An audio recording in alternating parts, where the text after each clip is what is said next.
Bismillahirrahmanirrahim. Assalamu alaikum guys. Welcome to math.cloud. Today we are going to solve these two definite integrals with the help of beta and gamma functions.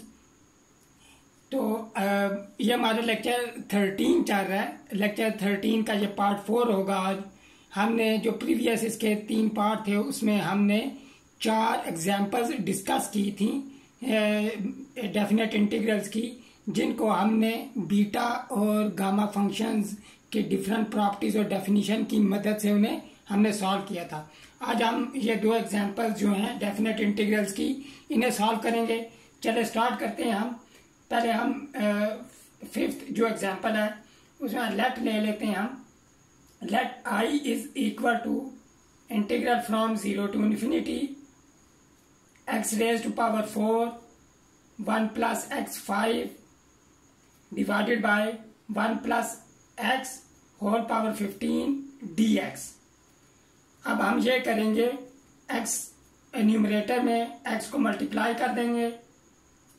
ये हमारे पास हो जाएगा x raised to power 4 plus x raised to power 9 divided by 1 plus x whole power 15 dx is equal to integral from 0 to infinity. इसे हम ऐसे लिख सकते हैं 4 को 5 माइनस 1 प्लस और पावर 9 को हम ऐसे लिख सकते हैं 10 minus 1 divided by 1 plus x 5 plus 10. हमने 15 को इस तरह लिख लिया dx. हमने इस तरह इन्हें क्यों लिखा है अभी आपको क्लियर करता हूं. ये मैं हमने फॉर्म 1 पढ़ी थी बीटा फंक्शन की. फॉर्म 1 वो कुछ ये थी BMN is equal to integral from 0 to infinity x raise to power m minus 1 plus x raise to power m plus n dx.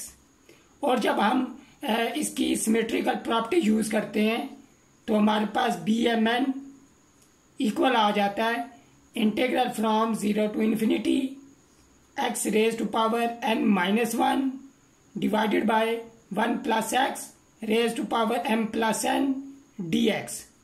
अब अगर हम इन दोनों को ऐड करें तो ऐड करने से हमारे पास आ जाएगा BMN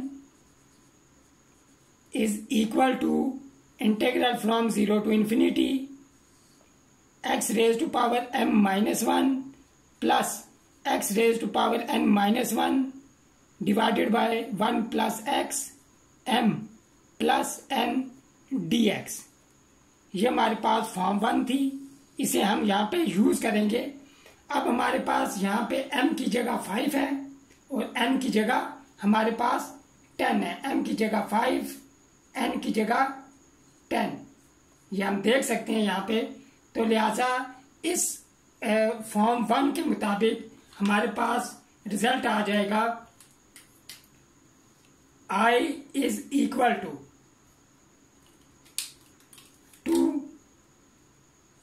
B और हमारे पास यहाँ पे m की जगह 5 और n की जगह 10 which is equal to I two, या हम बीटा और गामा फंक्शन का रिलेशन यूज करेंगे BMN. ये इक्वल होता है gamma m gamma n divided by gamma m plus n. तो हमारे पास आ जाएगा gamma 5 gamma 10 divided by gamma 15.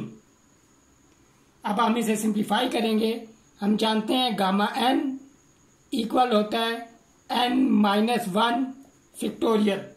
तो हमारे पास हो जाएगा I is equal to 2 into हमारे पास हो जाएगा 4 factorial 9 factorial divided by 14 factorial. तो I is equal to 2 4 multiply by 3 multiply by 2 multiply by 1 multiply by 9 factorial और divided by 14 multiply by 13 multiply by 12 multiply by 11 multiply by 10 and multiply by 9 factorial. 9 factorial cancel out हो जाएंगे। 4 3 12 होता है, 12 और 12 cancel out हो जाएंगे। 2 7 14 and 2 5 10। जब हम इसे कैलकुलेट करेंगे तो हमारे पास आ जाएगा 1 डिवाइडेड बाय 5005। ये हमारे पास जो पहला इंटीग्रल था उसकी वैल्यू आ जाएगी 5005। अब हम दूसरे इंटीग्रल को सॉल्व करते हैं। हम इंटीग्रल को i के इक्वल ले लेंगे।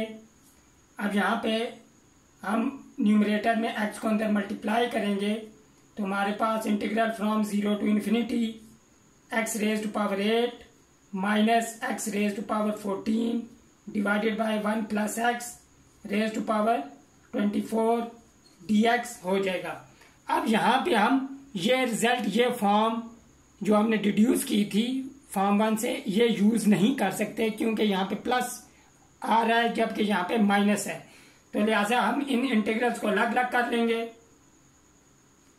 I is equal to integral from 0 to infinity x raise to power 8 divided by 1 plus x raise to power 24 dx minus integral from 0 to infinity x raise to power 14 1 plus x power 24 dx। अब यहाँ पे हम ये जो form 1 है उसे हम use करेंगे तो हमारे पास यूजिंग फॉर्म 1 और रीजनिंग साथ हमें देनी पड़ेगी कि हमने कौन सी फॉर्म को किस तरह यूज किया है। तो लेकिन पहले यहाँ पे हमारे पास m क्या होगा, तो ये हमारे पास 8 था, 8 को हम लिख सकते हैं 9 माइनस 1। फिर यहाँ 14 है, 14 को हम लिख सकते हैं 15 माइनस 1।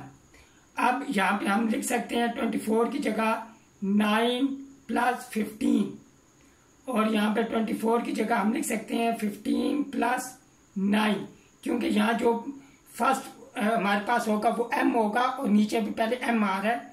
तो डेफिनेशन अप्लाई करने, फॉर्म 1 अप्लाई करने के लिए हमने इस तरह इन्हें लिखा। तो यहाँ पे जब हम फॉर्म 1 अप्लाई करेंगे तो हमारे पास आ जाएगा b 9 15 क्योंकि यहाँ पे हमारे पास m 9 था और n 15 था, माइनस b यहाँ पे हमारे पास m जो है वो 15 है और जो n हमारे पास 9 है। I इज इक्वल टू, यहाँ हम सिमेट्रिकल प्रॉपर्टी यूज करेंगे बीटा फंक्शन की। We know that BMN is equal to BNM। तो यहाँ पे हमारे पास हो जाएगा B 15 9 और हमारे पास ये भी B 15 9 है, लिहाजा ये दोनों कैंसल आउट हो जाएंगे। हमारे पास I इज इक्वल टू 0, लिहाजा इस केस में जो दूसरा इंटीग्रल था उसकी वैल्यू हमारे पास 0 आ रही है। मुझे उम्मीद है आपको ये दोनों एग्जाम्पल समझ आ गई होंगी।